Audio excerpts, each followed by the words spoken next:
Panginoon. Suko na po ako.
Oo, anak. Andiyan ka pala. Ay, Ma. Kumain ka na. Saglit lang, ibababa ko muna ang gamit ko.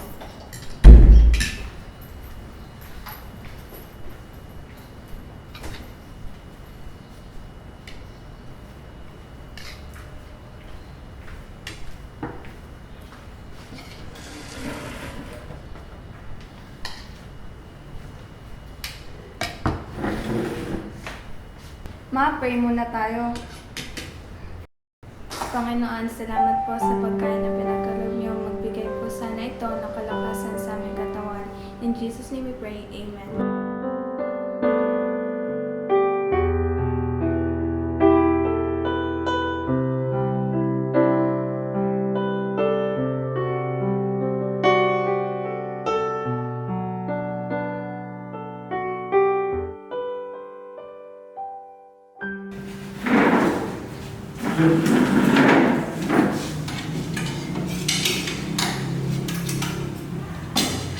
Ay, Ma, hinahanap pala ka na nila sa Sir Marie. Bakit daw hindi ka na nagsisimba? Nakikipagmarites ng mga yun. Naghahanap ng bagong pag-uusapan. Ay, hindi naman siguro. Matagal-tagal ka na rin naman hindi nakakapagsimba. Hayaan mo sila. Parang hindi mga Kristiyano yung mga nagtao dun eh. Nakaka-discourage magsimba. Ma, ang Panginoon naman ang dahilan ba't tayo nagsisimba, hindi naman sila. Ah, basta. Kung gusto mong magsimba, magsimba ka. Basta ako dito sa bahay. Tahimik. Tsaka madami pa akong gagawin.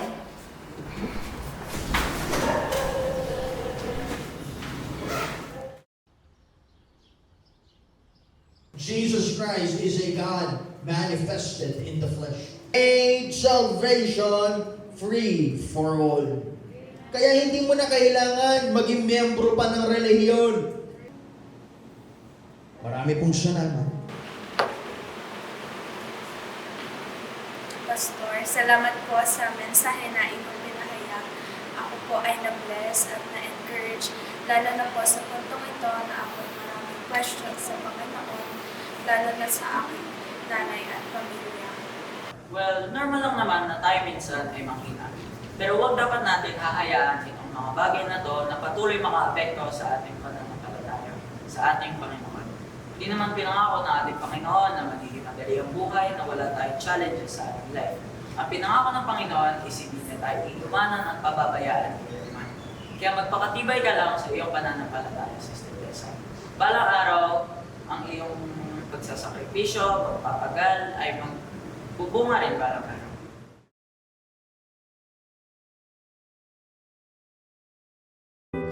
My Redeemer is faithful and true.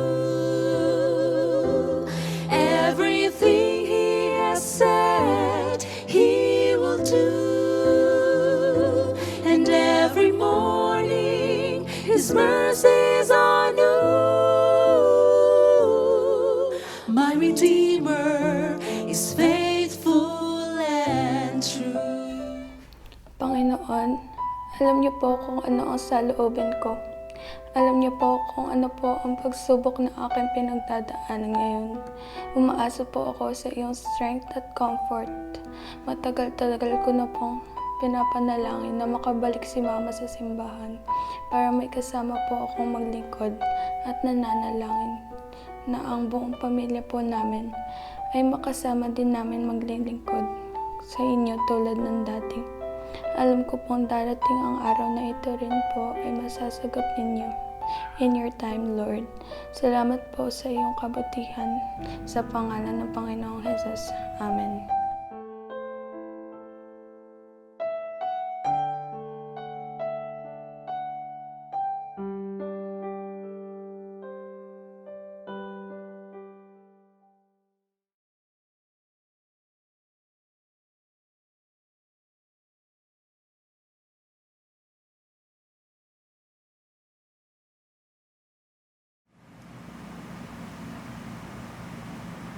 Perlita! Ano oras na? Lord, ano pong nangyayari? Bakit umiikot ang paningin ko?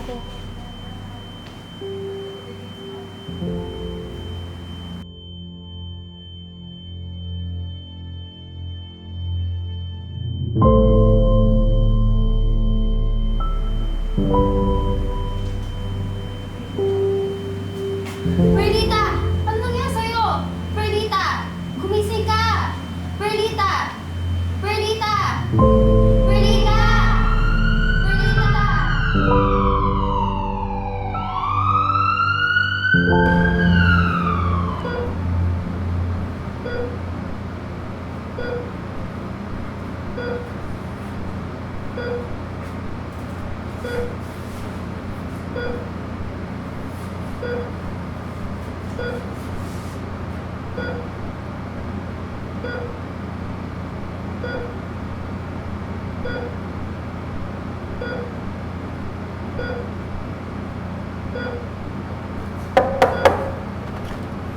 Mrs. Delisa, ay may bisita po ang anak ninyo. Sige, lalabas po. Sige po, nasa labas lang po sila.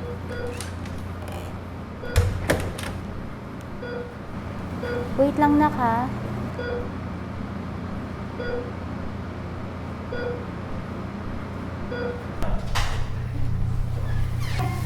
Hello po, Susama. Kamusta na po si Tessa? Hello! Salamat sa pagpunta ah. Ayun, hindi pa rin gumigising eh. Hindi rin alam ng mga doktor kung ano talaga nangyari sa kanya eh. Pero patuloy pa rin yung mga test sa kanya. Ganun po ba? Huwag po kayo mag-alala, Sis Amor. Pinagpipray po namin siya. Nakakagulat nga po dahil magkasama lang po kami nung linggo sa Young People's Fellowship. Ang saya-saya pa nga po namin nun eh. Oo nga eh, kita ko sa mga pictures mo. Basta, patuloy niyo pa rin siya ipanalangin na maraming salamat. Walang anuman po. Makakaasa po kayo. Ma'am, update ko lang po kayo sa bill nyo. Ito po.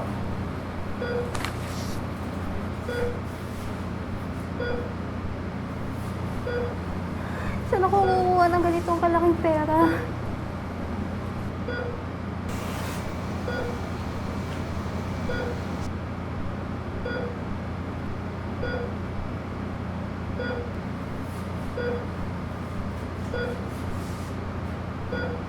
Asan na ba yung cellphone ko?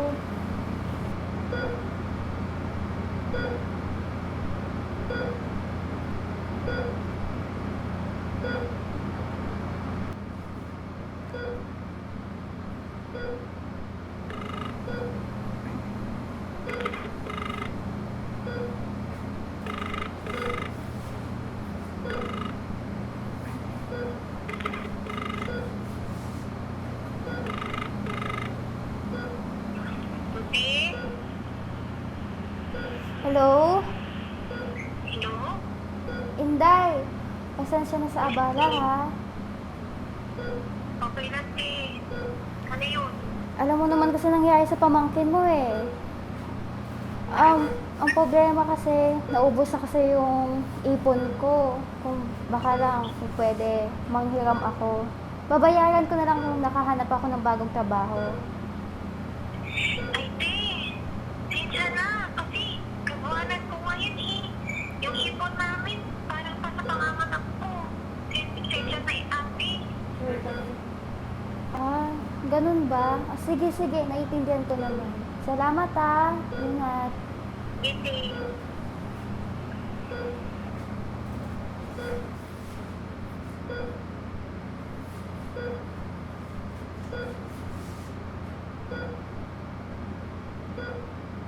Hello, Mars! Oh, Mars! Kamusta? Eh, nandiyan yung balik mo sa trabaho. Miss ka na ng mga besyo natin dito eh. Yun nga yung nakakamiss yung bonding natin. Eto, namumblema. Oh, bakit? Ano nangyari? Yung anak ko kasi na hospital. Tsaka, hindi ko din alam kung paano pabayarin yung hospital bill namin.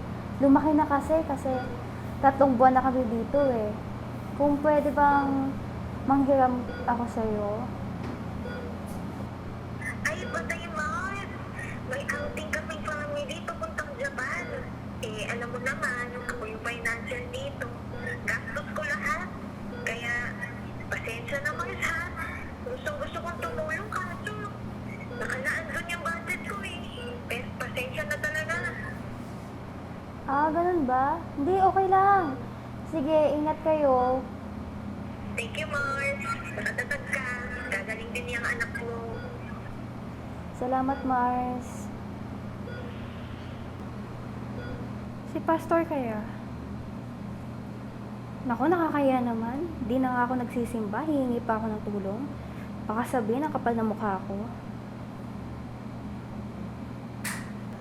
Hello, Tito. Ganun po ba? Sige, thank you po. Hello, Insan. Sige, di. Naiintindihan ko. Salamat. Lote. Ay, sige. Salamat.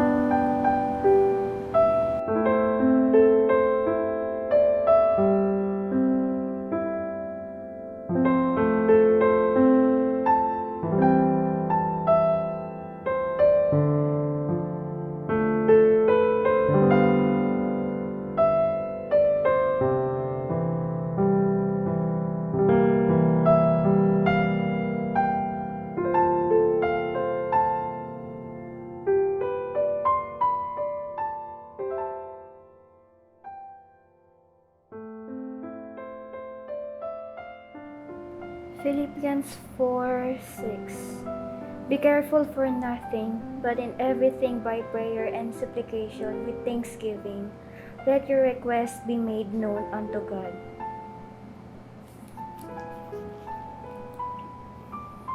Verse 19. But my God shall supply all your need according to his riches in glory by Christ Jesus.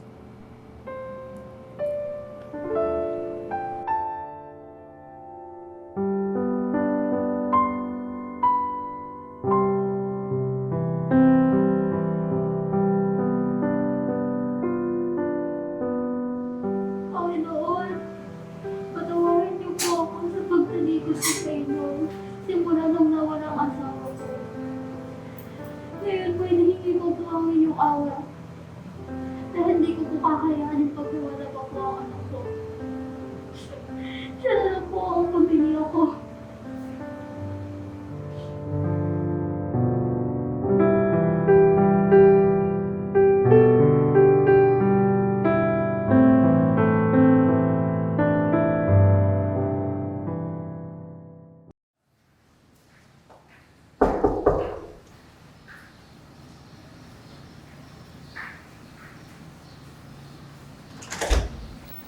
Oh, sis!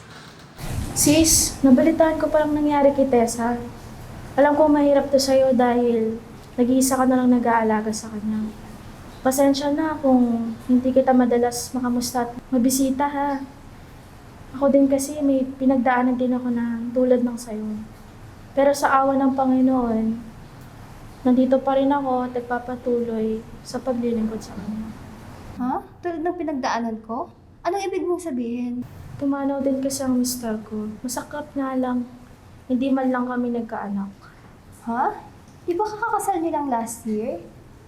Oo, pero wala eh. Kinuha siya agad ni Lord. Pero alam mo, grabe pa rin yung pagpapalo ng Panginoon sa akin. Di ba, matagal ko nang pinapanalangin na makasama maglingkod yung mga magulang ko. At yung kapatid kong pabalik-balik sa kulungan. Oo, naalala ko. Sabay pa natin pinagpe-pray yan dati. Ayun na nga, kasama ko na sila na yan sa church. Nawalan man ako ng asawa, nasagot naman yung panalangin ko tungkol sa pamilya ko. Kaya sis, alam kong may magandang dahilan ng Panginoon sa pagsubok na kinakaharap mo. Baka ito na ang sign para manumbalik ka sa Kanya. Sumasagi na yun yan sa isip ko. Lalo't na nakikita ko pagmamahal ng mga kapatiran natin sa anak ko. Oo, lagi namin siya sinasama sa prayers namin tuwing prayer meeting. Nga pala, alam namin na malaki ang kinakailangan mo para masustentuhan ang bills ni Tessa. Kaya nagkasundo kami sa church na magkaroon ng funds at mag-contribute para kahit papano makatulong kami sa hospital bills ni Tessa. At oo pala, yung mga young people, gumawa din silang letter para sa kanya. Dahil umaasa sila na magigising siya at mababasa pa niya ito. Pwede mo din basahin sa anak mo yan. Dahil naniniwala ako na kahit unconscious siya, makakarinig pa rin siya. Maraming salamat sis ha. Malaking matutulong to sa amin.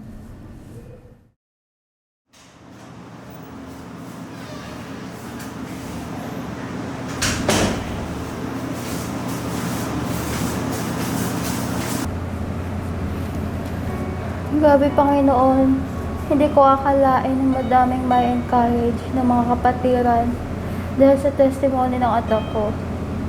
Nakaka-consent siyang isipin na ako ang nagiging dahilan para ma-discourage siya. Pinagsisisihan ko po na iniwan ko siya sa paglilingkod ng mag-isa at lumayo sa inyo. Salamat din po sa paggabay sa kanya sa paglilingkod upang hindi matuluyang matulad sa akin.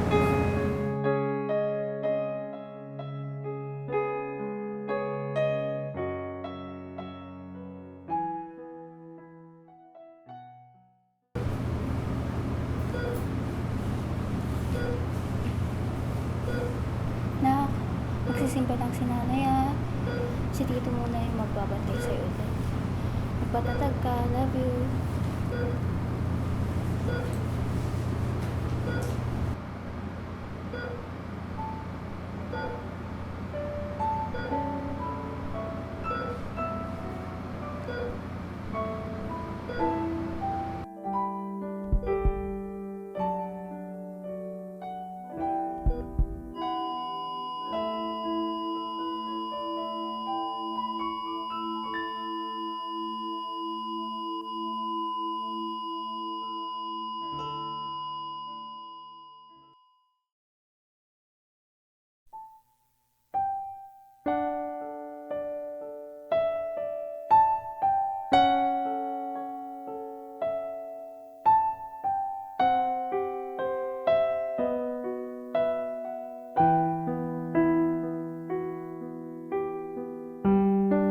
Panginoon, suko na po ako.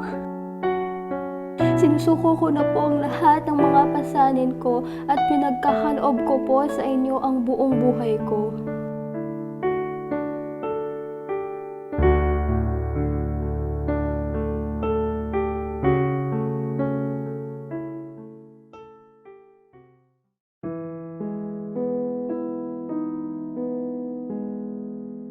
Happy anniversary po sa ating church. Ako po si Amor Dalisay po. Ako po ay na-save noong June 14, 2001 po. Ako po ay nabaptize noong August 29, 2003 po. Ako po ay dumaan po sa malaking pagsubok po na kung saan po ay namatay po ang aking asawa na si Albert Dalisay po. At dahil doon po sumama po ang aking loob po, na kung saan ay nag-question na po ako sa sarili po, na kung saan doon po nagsimula na mapalayo po ako sa faith ko po, sa Panginoon po. At di na po namin alam ng aking anak kung paano po namin masisimulan po na wala po siya. Hindi lang po yon, pero po siya ay nagpatuloy pa rin po sa paglilingkod po, at siya din po naging instrumento ko po na naging dahilan na naglilingkod pa din po ako ngayon po. At palagi ko pong narinig po sa kanya ang verse na po ito na Philippians 1 verse 21. For to me to live is Christ and to die is gain.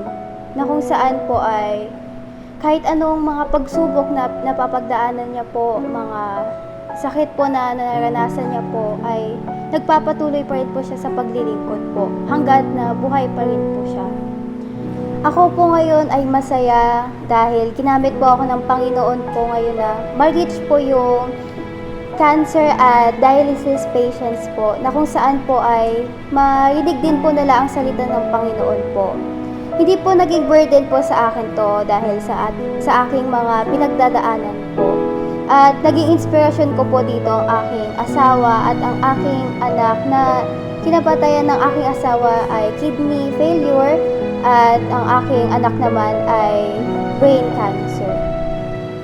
Muli, bago po ako magtapos po, nais ko lang po iiwan po sa inyo tong talata na ito na Romans 8 verse 28.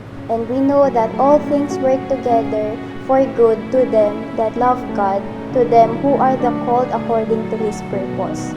Na kung saan ang ating pinagdadaanan ngayon, alam natin na may purpose yung Panginoon bakit tayo nilagay sa sitwasyon na yan. At dahil doon, alam naman natin may akibat na rewards din yan someday. Yun lang po. Thank you po.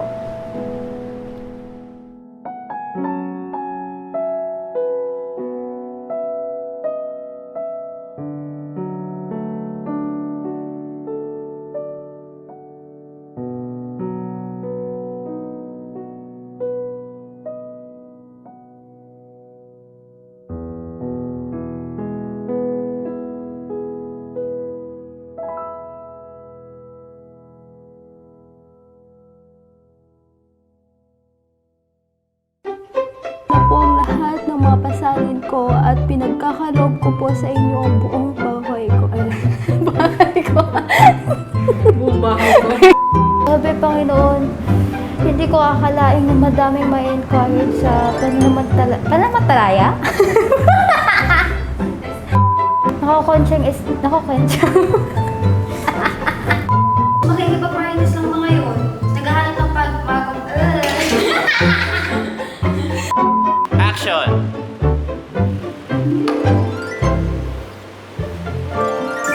Thank you po sa mensahe na ito.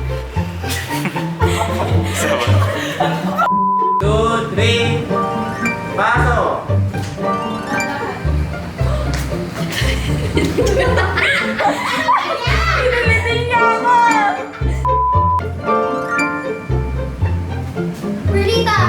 Perlita! Ano nangyari sa'yo? Gumising ka! Perlita!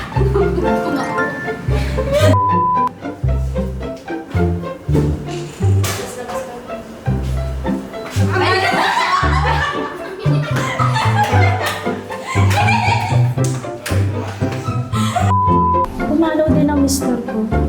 Masaklap nga lang kasi hindi man lang kami nagkaalam. Ay, Uy, Pinag-pray mo namin siya. Nakakagulat nga po dahil pagkasama po kami nung Wait.